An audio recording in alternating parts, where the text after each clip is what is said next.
one of the hardest that is fought by Satan, in which to deliver, but one of the most sobering accounts in all the Bible in verses 11 through 15. As I thought about this scene that's going to take place, I thought about lost people. I thought about my own condition quite a few years ago and what this passage meant to me after I got saved and come to a real comprehension of what I was about to face as a lost man.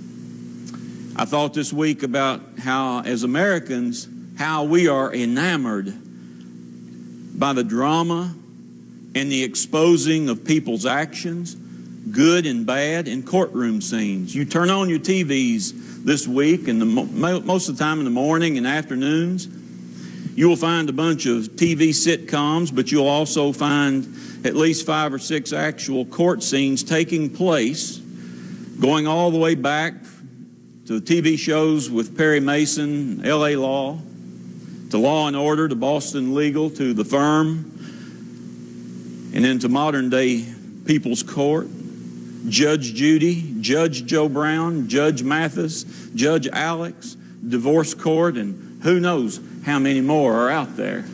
But we seem to be, as Americans, enamored by the courtroom scene. We've watched the trials of O.J. Simpson and Casey Anthony and the likes. But the Bible tells us that there's going to be another great courtroom scene.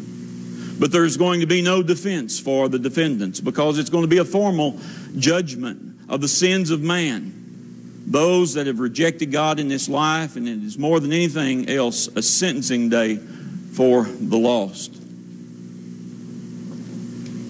This scene is going to be one of great seriousness, folks, where silence is going to be deafening as judgment is handed out by the Lord Jesus himself. And I believe that most all people have thought about Judgment Day.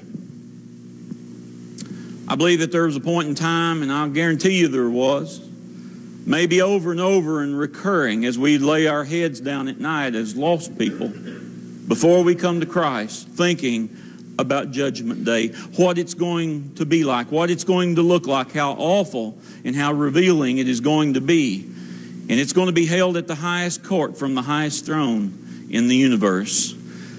Let's continue in Revelation chapter 20, beginning in verse 11.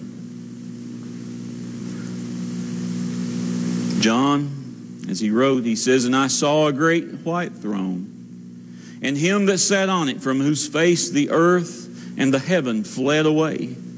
And there was found no place for them. And I saw the dead, small and great, stand before God.